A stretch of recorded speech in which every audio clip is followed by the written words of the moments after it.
আমরা সর্বপ্রথম মহান আল্লাহ রাব্বুল আলামিন মহান আহকামুল হাকিমিনের দরবারে কালিমাতুশ শুকর এবং সুজুদ আদায় করি। যে মহান মনিব আমাদেরকে রহমতের 10 দিন অতিক্রম করে মাগফিরাতের তৃতীয় দিনে পবিত্র রমজানুল মুবারকের দ্বিতীয় জমাতে নুরানি জামে মসজিদে আসার জন্য বসার জন্য যে মহান মনিব সুযোগ করে দিয়েছেন, সেই মহান মনিবের দরবারে অন্তরস্থল থেকে মহাব্বতের আওয়াজে সুন্নি ইমানদারের কণ্ঠে একবার বলি আলহামদুলিল্লাহ। সাথে সাথে রাহমাতুল লিল আলামিন সাইয়্যিদুল মুরসালিন শফিউল মুজনিবিন খাতামুন নবীন হায়াতুন নবী নূরুন নবী সর্বশ্রেষ্ঠ নবী সর্বশ্রেষ্ঠ রাসূল রাহমাতুল লিল আলামিন নবী মুহাম্মদুর রাসূলুল্লাহ সাল্লাল্লাহু আলাইহি ওয়াসাল্লামের উপর অসংখ্য দরুদ ও সালাম প্রেরণ করি। সম্মানিত হাজিরিন, আমি আপনাদের খেদমতে পবিত্র কুরআনুল কারীমের সূরা আলী ইমরানের 31 নম্বর আয়াতে কারিমা তেলাওয়াত করেছি। যে আয়াতে কারিমা ইবনে নবাব রাহমাতুল্লাহ আলাইহি খুতবার মধ্যে নিয়ে এসেছেন, আর আমার ধারাবাহিক আলোচনার ভিত্তিতে আমি আরেকটি আয়াতে কারিমা তেলাওয়াত করেছি। যে আয়াতে কারিমার মধ্যে আল্লাহ সুবহানাহু ওয়া তাআলা নামাজের কথাও বলেছেন, যাকাতের কথাও বলেছেন এবং রাসূলকে আনুগত্য করার জন্য বলেছেন। সুবহানাল্লাহ। গত জুমার মধ্যে আমি একটু করে ইঙ্গিত দিয়েছিলাম যাকাত কাদের উপর ফরজ, কারণ বিস্তারিত আলোচনা করাটা জুমার বয়ানের মধ্যে আসে না। কেননা দেখেন, আপনি সামনে বদর দিবস, দ্বিতীয় হচ্ছে ইতিকাফ, শুধুমাত্র পয়েন্টগুলো বললে আপনাকে বুঝে নিতে হবে। এখন আমরা উল্টোটা বুঝি, কিছু মানুষ আছে আমরা উল্টোটা বুঝি, সঠিকটা আমরা বুঝতে চাই না। কেননা কারণ উনি আগে থেকে উল্টা বুঝে এসেছেন, উনি কখনো শুধরাবে না, কেননা উনি উল্টাই বুঝে, ভালো বললেও খারাপ মনে করে। এই যে আপনার উপরে যাকাত ফরজ, আল্লাহও বলেছেন, রাসূলও বলেছেন হিসাব করে দেওয়ার জন্য। তবুও উনি বলবেন, হ্যাঁ আমি তো দিফুজুর অনেক বেশি দিছি, তো আমার বেশি দেওয়ারও দরকার নাই, কম দেওয়ারও দরকার নাই। আল্লাহ যতটুকু বলেছেন, রাসূল যতটুকু নির্দেশ করেছেন, ততটুকু দিয়ে দেন। কথাটা সুন্দর না? এই জন্য আল্লাহ বলেন, দেখেন সূরা নূরের 56 নম্বর আয়াতে কারিমার মধ্যে আল্লাহ বলেন ওয়া আকিমুস সালাহ, নামাজ প্রতিষ্ঠা করো। নামাজ পড়ার জন্য বলেন না, প্রতিষ্ঠিত করার জন্য বলেছেন। এখন এটাকে নিয়ে আপনি একটু ব্যাখ্যা বিশ্লেষণ যদি করে দেখেন, এখন যেভাবে মসজিদ পরিপূর্ণ হয়ে যাচ্ছে রমজানুল মুবারক বুঝে, জুমার দিন গরিবের হজের দিন, জুমার দিন ফজিলতপূর্ণ দিন, জুমার দিন সাইয়্যিদুল আইয়াম, এটা সবাই বুঝে। কিন্তু এই যে রমজানুল মুবারক আপনি যেভাবে 5 ওয়াক্ত নামাজ বা জামাতে আদায় করতেছেন, ঠিক তেমনিভাবে যদি আপনি 5 ওয়াক্ত নামাজ যদি সারা বছর 11 মাসে যদি আপনি সত্যি যদি আদায় করেন, তাহলে আপনার কখনো বড় রোগ কখনো হবে না। সুবহানাল্লাহ। কারণ ওই যে রাসূলের আদর্শ মানার কারণে এই আয়াতের মধ্যে আছে। এই যে আপনি দেখেন না কত ফাসাদ সৃষ্টি হচ্ছে, এই ছোট্ট ছোট্ট মেয়েদেরকে দর্শন করতেছে, এটা রাসূলের আদর্শ না থাকার কারণে। কেন আল্লাহ এই আয়াতের মধ্যে বলেছেন, আল্লাহ বলেন নামাজ প্রতিষ্ঠা করো ওয়া আকিমুস সালাহ, এরপরে বলেন যাকাত আদায় করে দাও যাদের উপর ফরজ হয়েছে। তাহলে যাকাত আদায় করার জন্য বলেছেন ওই যে আপনার সম্পদের ভিতরে গরিব মিসকিনের হকটা ওখানে অন্তর্ভুক্ত আছে। তুমি তোমার উপরে যখন যাকাত ফরজ হয়েছে, তুমি ওই গরিব মিসকিনের হকটা তুমি ভাগ করে নাও, ওখান থেকে ভাগ করে তুমি যার হক তাকে দিয়ে দাও। সেটা আমার আল্লাহ কোরআনুল কারীমের মধ্যে বলেছেন, আমার নবী হাদিসের মধ্যে বলেছেন। তাহলে তৃতীয় নাম্বারের মধ্যে আল্লাহ বলেন ওয়া আতিউর রাসূল, রাসূলের অনুসরণ অনুকরণ করতেই হবে আপনাকে। মাস্ট কেন করতে হবে? আল্লাহ বলেন নামাজ প্রতিষ্ঠা করেছো, যাকাত ফরজ হয়েছে, যাকাত আদায় করে দিয়েছো, ওয়া আতিউর রাসূল, রাসূলের আনুগত্য, রাসূলের অনুসরণ অনুকরণ করো, তাহলে তোমাদের লাভ কি হবে জানো? লাআল্লাকুম তুরহামুন, তাহলে তোমরা রহমত পাবে, রহমত প্রাপ্ত হবে, সঠিক পথ পাবে, যে তোমাদের উপরে রহমত নাজিল হতে থাকবে। যেখানে রহমত থাকবে সেখানে আযাব গজব থাকতে পারে না। যেখানে অন্ধকার সেখানে যখন আপনি যে আলো লাইট দিবেন, আলো যখন চলে আসবে তখন ভাই অন্ধকার আর থাকবে না। তাহলে জাকাত যাদের উপরে ফরজ তাদের অবশ্যই জাকাত দিয়ে দিতে হবে। ওই যে 7.5 ভরি স্বর্ণ এবং 52 তোলা রূপা পরিমাণ যাদের কাছে টাকা মজুদ আছে। গত জুমাতে আমি বলেছিলাম স্বর্ণর দর ধরলে হবে না। আপনি যদি বলেন যে হয় আমি স্বর্ণর দর ধরে বসে আছি, কারণ স্বর্ণের দাম বেশি, রূপার দাম কম, তাহলে রূপার দাম সর্বনিম্ন হচ্ছে 52 তোলার, এখন বাজারজাত হচ্ছে 1,30,000। তাহলে 1,30,000 টাকা যার কাছে মজুদ থাকবে 1 বছর পর্যন্ত, অথবা তার সমপরিমাণ সম্পদ আছে আপনার কাছে, তাহলে যেভাবে জাকাত ফরজ হয়েছে সেইভাবে আপনাকে কি করে দিতে হবে? আদায় করে দিতে হবে। 1 লক্ষ টাকার মধ্যে মাত্র 2,500 টাকা। কয় হাজার টাকা? 2,500 টাকা। এখন আপনি জাকাতটা কাদেরকে দিবেন? সেটা সূরা তাওবার 60 নম্বর আয়াতে কারিমার মধ্যে গেলে আপনি পাবেন। আপনি কুলে আপনি দেখে দেখে ওই স্তরের মধ্যে আপনি জাকাত দিয়ে দিতে পারবেন। আল্লাহ রাব্বুল আলামিন বলেন, বান্দা বান্দীগণ শুনে রাখুন, আমি আল্লাহ সুবহানাহু ওয়া তাআলা যাদের উপরে যাকাত ফরজ করে দিয়েছি তারা কোন কাতার মধ্যে যাকাত ব্যয় করবে সেটা আমি আল্লাহ রাব্বুল আলামিন সূরা তাওবার 60 নম্বর আয়াতের মধ্যে আমার আল্লাহ ঘোষণা করে দিয়েছেন। 8 শ্রেণীর মানুষকে আপনি যাকাত দিয়ে দিতে পারবেন। আল্লাহ রাব্বুল আলামিন বলেন, ইন্নামাস সাদাকাতু লিল ফুকারা'i ওয়াল মাসাকিন ওয়াল আমিলিনা আলাইহা ওয়াল মুআল্লাফাতি কুলুবুহুম ওয়া ফির রিকাবি ওয়াল গালিমিনা ওয়া ফি সাবিলিল্লাহি ওয়া বিনিস সাবিল ফারিদাতান মিনাল্লাহ ওয়াল্লাহু আলিমুন হাকীম। সুবহানাল্লাহ। তাহলে আল্লাহ যাদের উপরে যাকাত ফরজ করেছেন, আল্লাহ বলেন নিশ্চয়ই প্রথম নাম্বার হচ্ছে ফকিরদেরকে তুমি যাকাত দিয়ে দিতে পারো। দ্বিতীয় নাম্বার হচ্ছে মিসকিনদেরকে তুমি যাকাত দিবে। তৃতীয় নাম্বার হচ্ছে যাকাত আদায় ও বন্টনের কাজে নিয়োজিত কর্মচারী। আমাদের এখানে তো ইসলামিক রাষ্ট্র নয় হিসাবে আমাদের জাকাত একটা জাকাত ফাউন্ডের মধ্যে চাই না, কারণ যেখানে ইসলামিক রাষ্ট্র সেখানে সব জাকাত তুলে তুলে সুন্দর করে একটা ফাউন্ড আছে, ওই ফাউন্ডের যত কর্মচারী কর্মকর্তা আছে যারা বন্টন করে তাদেরকেও জাকাত দেওয়া যাবে। এই যে আপনারটা আপনি দিচ্ছেন, ওনারটা উনি দিচ্ছেন, এখন যদি সব টাকা যদি একসাথে যদি এক জায়গায় গেলে ওই যে তাকওয়া থাকতে হবে, যদি এক জায়গায় গেলে তো উনি খেয়ে ফেলবে, কারণ দুর্নীতি করবে, এই জন্য 4 টাকাতে দিয়ে দিচ্ছে। যদি ইসলামী শরীয়ত ইসলামী রাষ্ট্র যদি হতো, এই যে ছোট ছোট বাচ্চাদেরকে যেগুলো দর্শন করতেছে, সূরা নূরের আয়াত তেলাওয়াত করেছে আমি, এটা 56 নাম্বার সূরা নূর, এটা আপনার 18 নাম্বার পারা 9 পৃষ্ঠার শুরু থেকে, ওখানে সুন্দর করা আছে যে যারা জেনাবে বিচার করে, আজ্জানিয়াতু ওয়াজ্জানি ফাজিলিদু কুল্লা ওয়াহিদিম মিনহুমা মিয়াতা জালদা। আল্লাহ আমাদের চেয়ে ভালো বোঝেন। এই যে ওয়াসারিকু ওয়াসারিকাতু, এই চুরনি, আল্লাহ বলেন বেশিরভাগ চুরি করে পুরুষরা।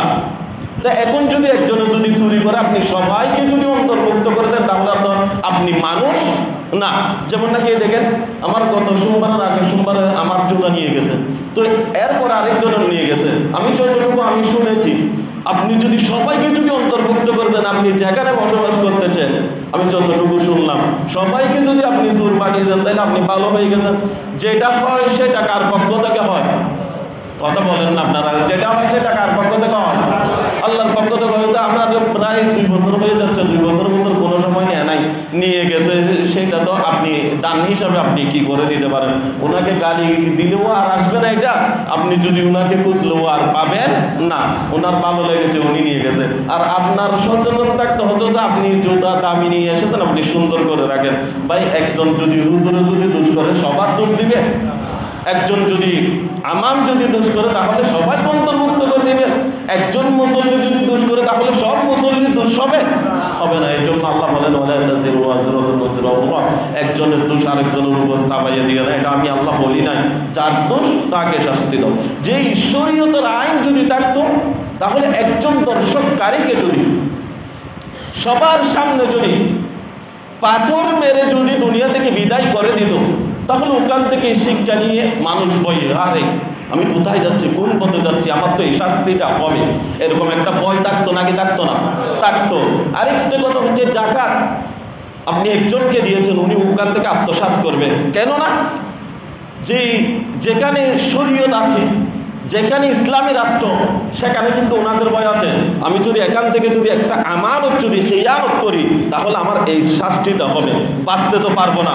কারণ যেই আমিরুল মুমিনিন হযরত উমর ইবনুল খাত্তাব রাদিয়াল্লাহু তাআলা আনহু, আপনি ওনার জীবনী পড়ে দেখেন, যারা সাহাবায়ে কিরামদেরকে মানে না এরা হচ্ছে শ্রেষ্ঠ বিয়াদব।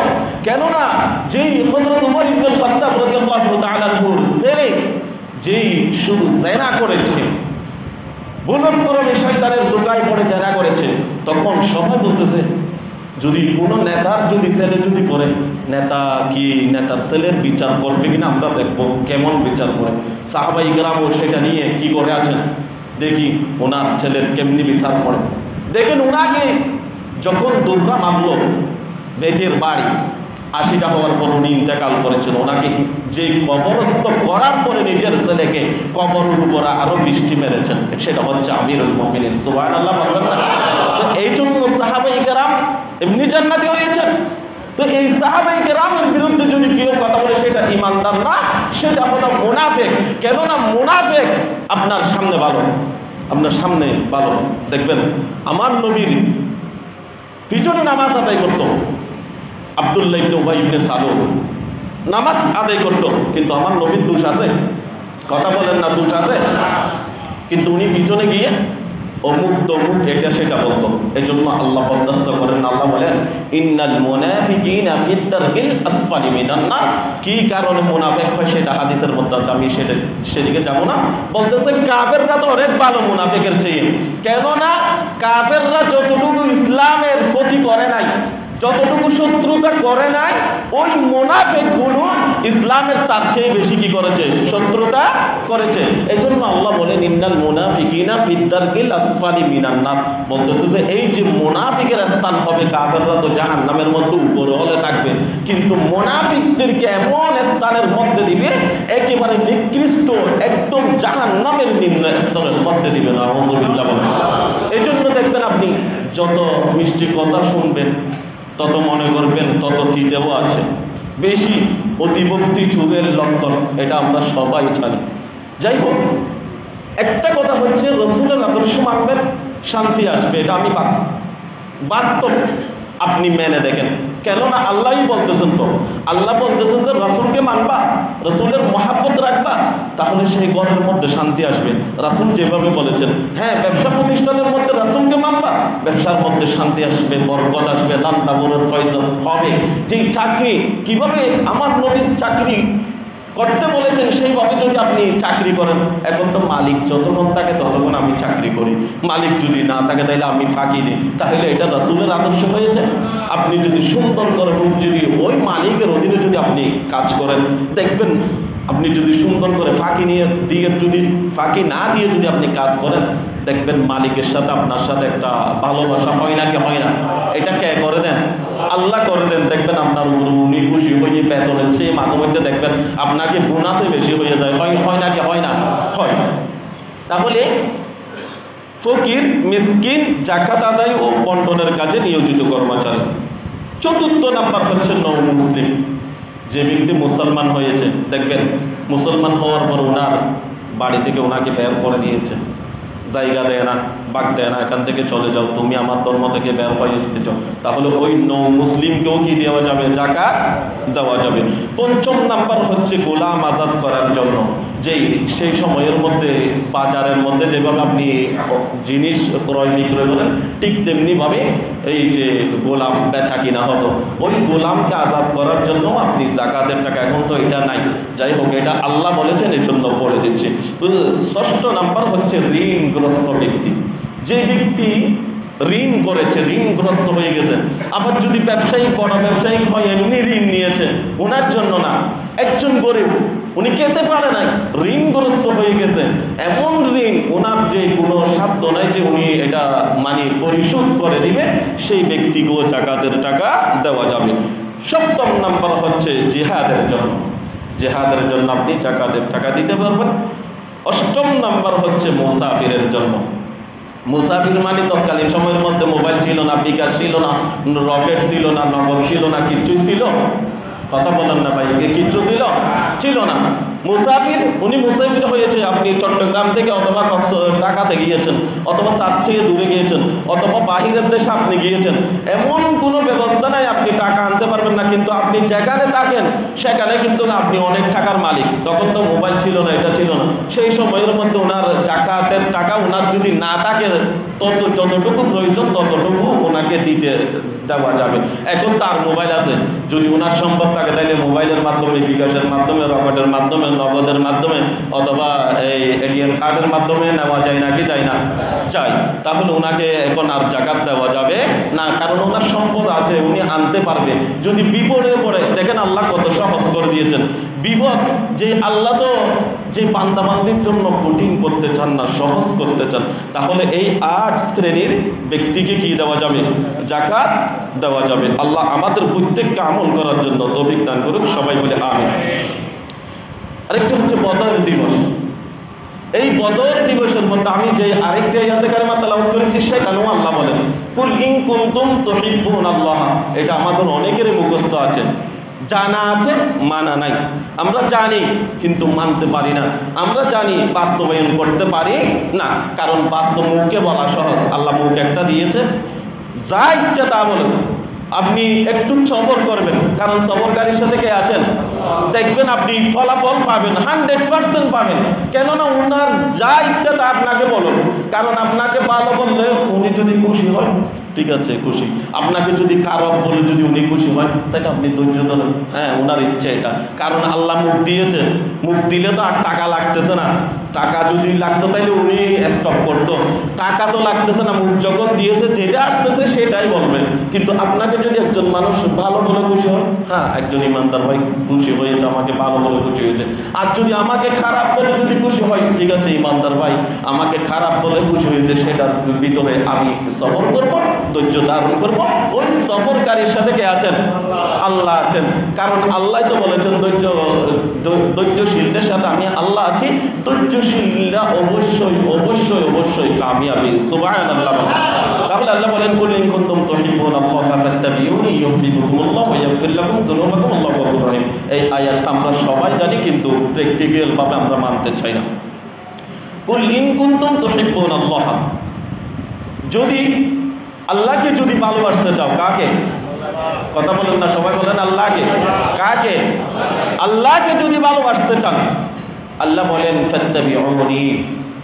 তাফসীরের মধ্যে যান, তাহলে রাসূলের মহব্বত রেখে, রাসূলের অনুসরণ অনুকরণ পুঙ্খানুপুঙ্খানুভাবে আপনাকে কি করতে হবে? মানতে হবে। যদি মানতে না পারেন সেটা হচ্ছে অন্য বিষয়, কিন্তু অস্বীকার যদি করেন তাহলে আপনার সাথে সাথে ঈমান থাকবে না। ইউহিব্বুকুমুল্লাহ, যখন আপনি অনুসরণ অনুকরণ করবেন তখন আল্লাহ বলেন আমাকে বার বলতে হবে না, ইউহিব্বুকুমুল্লাহ, আমি তোমাদেরকে যে আমার হাবিবের মহব্বত অন্তরের মধ্যে রেখে আমার হাবিবের অনুসরণ অনুকরণ করেছ, ইউহিব্বুকুমুল্লাহ, আমি আল্লাহ তোমাদেরকে ভালোবাসতে থাকবো। আওয়াজ দিয়ে বলুন সুবহানাল্লাহ। তাহলে যাকে আল্লাহ ভালোবাসবেন আল্লাহ বলেন আমি কিছু না দিলে কি হয়? ওয়াইয়াগফির লাকুম যুনুবাকুম বলেছেন, যাম্বুন এক বচন, যুনুব এটা হচ্ছে গুনার বহুবচন। সমস্ত গুনাহগুলো রাসূলের আদর্শ মানার কারণে ওয়াইয়াগফির লাকুম যুনুবাকুম, সমস্ত জিন্দেগীর গুনাহগুলো আমার আল্লাহ ক্ষমা করে দিবেন। উচ্চ আওয়াজ দিয়ে বলুন সুবহানাল্লাহ। তাহলে রাসূলের মহব্বত রাখলে লাভ নাকি ক্ষতি? অনুসরণ করলে লাভ নাকি ক্ষতি? লাভ। এবার দেখেন বদরের দিবসে ইসলামের প্রথম যুদ্ধ, মাত্র 313 জন সাহাবায়ে কেরাম, যেই একটা জিনিস ছিল শুধুমাত্র, তাকওয়া ছিল, ঈমান ছিল, ঈমানের উপর অটল ছিল। এই যে হযরত বেলালের জীবনী আপনি পড়ে দেখেন, হযরত হাব্বাব রাদিয়াল্লাহু তাআলা আনহুর জীবনী আপনি পড়ে দেখেন, যাদেরকে এইরকম আগুন জ্বালানোর পরে আগুনের কয়লার উপরে শুয়াইয়ে দিয়ে জিবে ধরেছে, হযরত বেলাল রাদিয়াল্লাহু তাআলা আনহুকে কত কষ্ট দিয়েছেন। জিহ্বার মধ্যে ওই যে পেট কাটা আছে না, কথা বলেন নাকি কাটা, পেট কাটা, শুধুমাত্র আল্লাহ আল্লাহ জিকির করার কারণে হযরত বেলালকে উমাইয়া ইবনে খালাফ ওনার কর্মচারীরা হযরত বেলালের জিহ্বার ভিতরে কি দিয়েছিলেন? কাঁটা দিয়েছেন, যাতে আল্লাহ আল্লাহ জিকির করতে না পারে। নাউযুবিল্লাহ।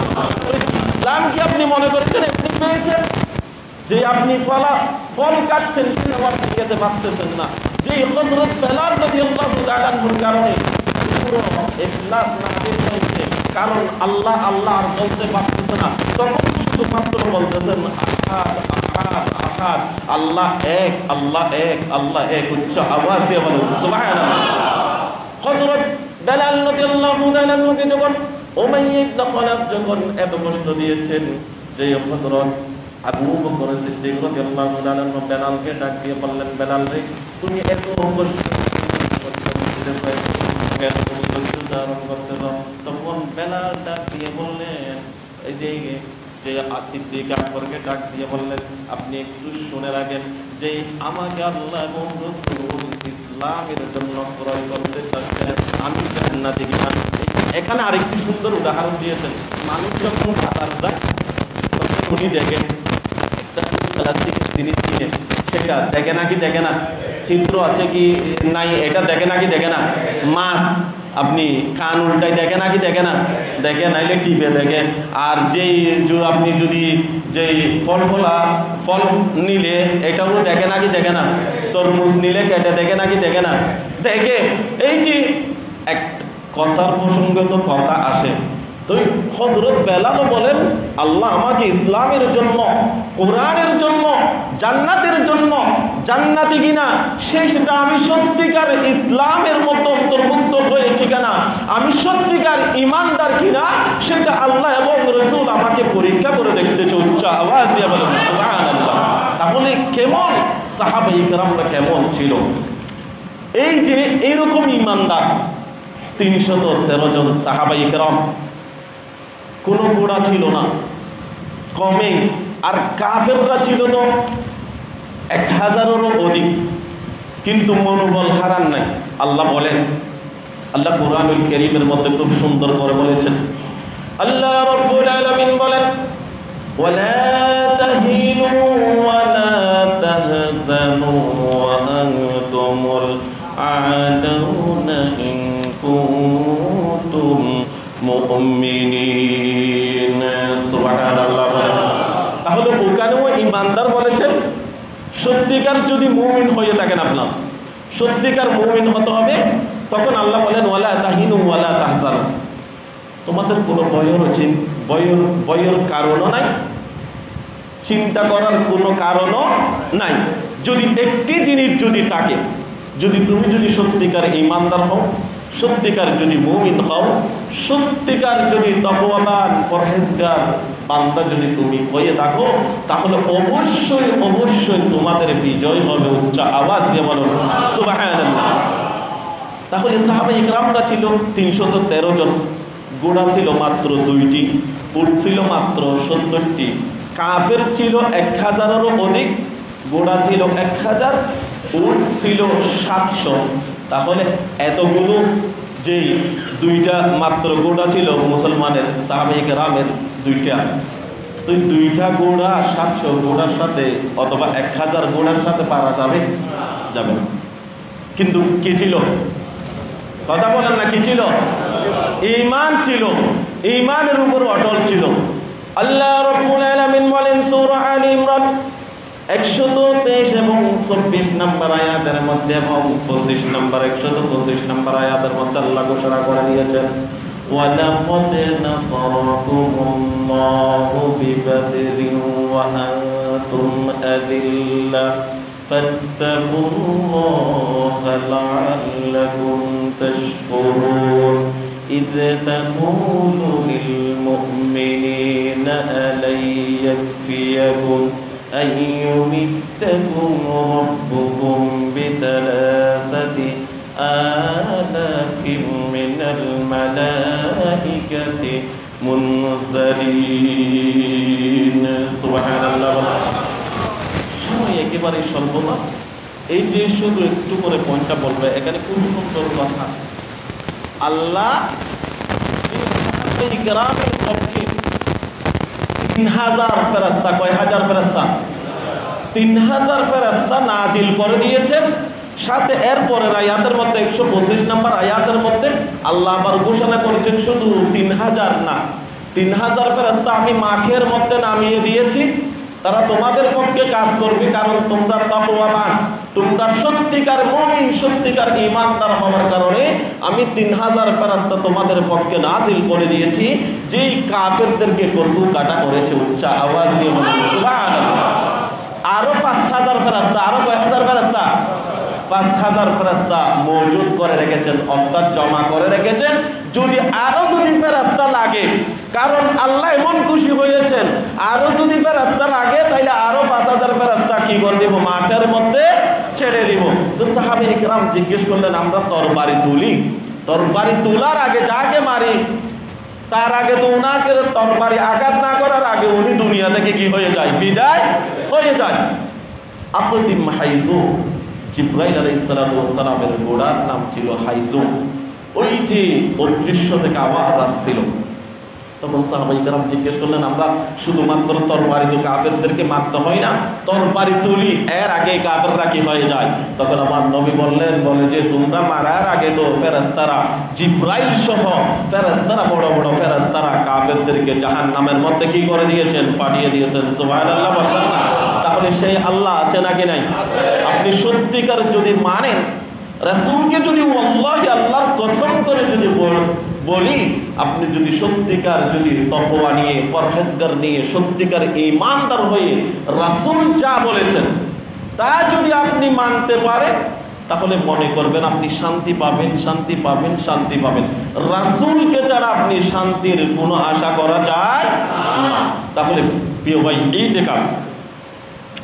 ইতিকাফ হচ্ছে সুন্নাতুল মুআক্কাদা আলাল কিফায়া। একেবারে সংক্ষিপ্ত আকারে বলতেছি, আল্লাহ এটা ইতিকাফ সম্পর্কে কুরআনুল কারীমের মধ্যে আয়াত নাযিল করেছেন, ওয়ালা তুবাশিরুহুন্না ওয়া আনতুম আকিফুনা ফিল মাসাজিদ। ইতিকাফ হচ্ছে তিন প্রকার: ওয়াজিব ইতিকাফ, সুন্নাতুল মুআক্কাদা আলাল কিফায়া, এরপর হচ্ছে মুস্তাহাব্বা, নফল।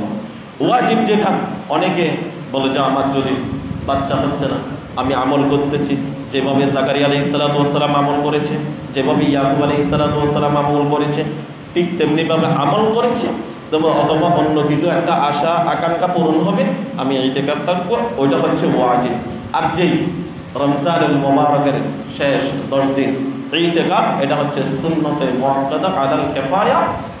অর্থাৎ একটু করে চিন্তা করে দেখেন, পুরো সমাজ, আপনাদের পুরো সমাজের মধ্যে যদি কেউ যদি ইতিকাফ না থাকে, তাহলে সবাই কি হবে? গুনাহগার হবে। বুঝিয়েন, ইতিকাফ যে ব্যক্তি থাকবে তার কিছু করণীয় বর্জনীয় কাজও আছে। ইতিকাফ থাকলে আপনার ফায়দা কি? কারণ হাদিসের মধ্যে আছে, লাইলাতুল কদর বেজুর রাতে তালাশ করার জন্য বলেছেন। কেন বলেছেন?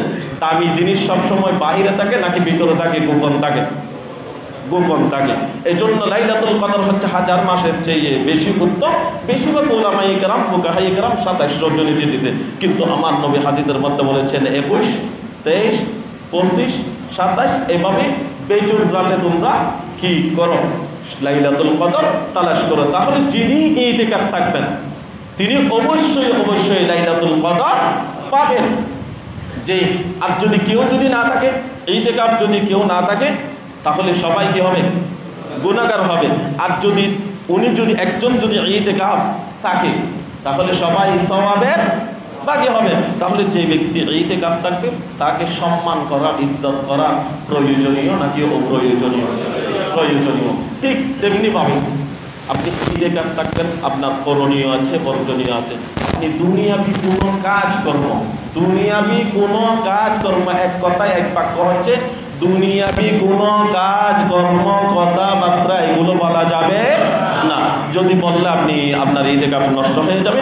যারা ইতিকাফ থাকার জন্য ইচ্ছা পোষণ করেছেন তাদের প্রথম নাম্বার হচ্ছে বেশি বেশি নফল নামাজ পড়া, কোরআন তেলাওয়াত করা, দ্বীনি আলোচনা আপনি করতে পারবেন, আল্লাহ জিকির করবেন, দোয়া করা, দরুদ শরীফ পড়া, ধর্মীয় বই আপনি পাঠ করতে পারবেন। অযথা বাহিরের একজন মুসল্লি এসেছে, বন্ধু আপনি বাহিরের 14 দিনের আগের কথা বললো, আপনার ইতিকাফের মধ্যে কি হবে? ব্যাঘাত করবে। এই জন্য এই করণীয়গুলো যদি আপনি পারেন তাহলে আপনি ইতিকাফ থাকেন, কারণ সমাজের প্রত্যেকে আপনার সওয়াব পাবে। আর পরিশেষে বলবো, মসজিদ কার ঘর? আল্লাহর ঘর। মান বানা মাসজিদান বানাল্লাহু লাহু বাইতান ফিল জান্নাহ। এই যে আপনাকে যদি দুপাড়ার একজন মানুষ যদি কোথাও যদি যায়, কক্সবাজারে গেছেন, তো আর মসজিদ থন না, আর মসজিদ হইল দুপাড়া নোরানি জামে মসজিদ নাকি আর মসজিদ থই আর মসজিদ সিডেঙ্গে ভাষা তৈলে আর মসজিদ, মসজিদ হইলে আল্লাহর ঘর তৈলে আর মানে আর বেকুনেরই আমাদের মসজিদ তো না, আর মসজিদ ধনিক কেন হয়? আর মসজিদ ধনিক কেন হয়? কিয়া যদি মসজিদে যেই জায়গাটা ওয়াকফ কিন্তু এটা আল্লাহর কাছে কি করে দিয়েছেন? দান করে দিয়েছেন। তাহলে হাদিসের মধ্যে আছে, আপনি একজনকে ইফতার করিয়েছেন, জগটা বেজেছেন, তখন আপনি বলতেছেন তোরা হালিয়ে ইফতার করাই দেন, তোরা হালিয়ে সাহাবাই আর খাবাইতাম না। এরকম কথাটা হাদিস থেকে প্রমাণিত হচ্ছে। আমার নবী বলেন, হ্যাঁ জগটা বাঁচতে পারে, তুমি তাই দেখি তুমি উমর উপকার করেছো এগুলো দেখাই দিবে, উনি কষ্ট পাবে। এই জন্য এটা দেখাই দেওয়া যাবে না। মসজিদ সবার, মসজিদ কার? সবার, আপনাদের সবারই। আপনি যখন মসজিদে প্রবেশ করেন, মসজিদে যখন আসেন, তাহলে মসজিদের কিছু করণীয়, মসজিদের কিছু আদব আখলাক আছে নাকি নাই? আছে। এখন যদি আপনি কোটিপতির ঘরে যান অথবা আপনার ঘরে কেউ যায়, তাহলে যদি ওই ব্যক্তি যদি জুতা নিয়ে ঢুকে যায়, তাহলে আপনি বলবেন যে জুতাগুলো কি করেন? বাইরে রাখেন। বলবেন নাকি বলবেন না? আপনি দেখিয়েন এই যে অজুখানার মধ্যে, এখন যদি আপনি আমল করবেন নাকি করবেন না, এটা হচ্ছে আপনার ব্যক্তিগত বিষয়। আপনি মানবেন নাকি মানবেন না, এটা হচ্ছে আপনার ব্যক্তিগত বিষয়। হুজুর এটা করেছে কেন, হুজুর এটা বলেছে কেন, হুজুর বেশি গিয়েছে কেন, হুজুর এইভাবে হেঁটেছে কেন, হুজুর এটা করেছে কেন, তো হুজুর কোথায় যাবেন? আপনি এরকম বিপক্ষে লোক সারা জীবন থাকবে, কিয়ামত পর্যন্ত থাকবে। আদম থেকে ঈসা রুহুল্লাহ পর্যন্ত ছিল, আমার নবীর বিরুদ্ধেও লোক ছিল। ঠিক তেমনি ভাবে কিয়ামত পর্যন্ত এরকম পক্ষে বিপক্ষে লোক থাকবে নাকি থাকবে না? সবাই যদি একজনকে ভালোবাসে তাহলে তো উনি ফেরেশতা হয়ে যাবে, ফেরেশতা হয়ে যাবে। এই জন্য আল্লাহ বলেন তিতা মিষ্টি যে টক জাল সব থাকে। এই যে আপনি যখন আমি থেকে শুরু করে আপনি যখন মসজিদে প্রবেশ করবেন একেবারে বাহির থেকে, এই যে কত কাদা হয়, অনেকে জুতা নিয়ে প্রবেশ করে, অনেকে জুতা নিয়ে প্রবেশ করে না। এখন যে ব্যক্তি জুতা নিয়ে অজুখানায় প্রবেশ করেছেন, সেই ব্যক্তি তো বালু নিয়ে এসেছেন, আসবে না আগে আসবে না? এখন এখানে কাজও চলতেছে, তো যে ব্যক্তি জুতা হাতে নিয়ে ফেলেছে, তো ওই ব্যক্তি বালু যেগুলো নিয়ে এসেছে সেইগুলো ওর পাইয়ে পড়বে নাকি পড়বে না? পড়বে। সেই এখান থেকে আবার কি করবে? যেখানে মানুষ নামাজ পড়বে নাকি আপনি এখানে সিজদা করে এখানে আমি পা দিব না, এখানে সিজদা করে এখানে আমি পা দিব না, এরকম করে আমরা আসি না। কিন্তু এই এখানে মানুষেরা সিজদা করবে না, আমরা এদিকে হেঁটে আসি নাই নাকি উড়ে এসেছি, এখানে হেঁটে এসেছি। তাইলে আপনি নামাজ পড়তে এসেছেন, আপনাকে চিন্তা করতে হবে আমি এসেছি আল্লাহর ইবাদত বন্দেগী তাসবিহ তাহলিল করার জন্য। আমার কারণে একজন ঈমানদার, একজন মুসল্লি যাতে কি না পায়, কষ্ট না পায়, সেটার দিকে আপনি খেয়াল রাখবেন। এক। দ্বিতীয় কথা হচ্ছে, ছোট বাচ্চারা এখানে দ্বিতীয় কাতারে তৃতীয় কাতারে আসবে না, ছোট বাচ্চাদেরকে আপনি হেই প্রতিপন্ন করে কথা বলতে পারবেন না, এটা রাসূলের আদর্শ না।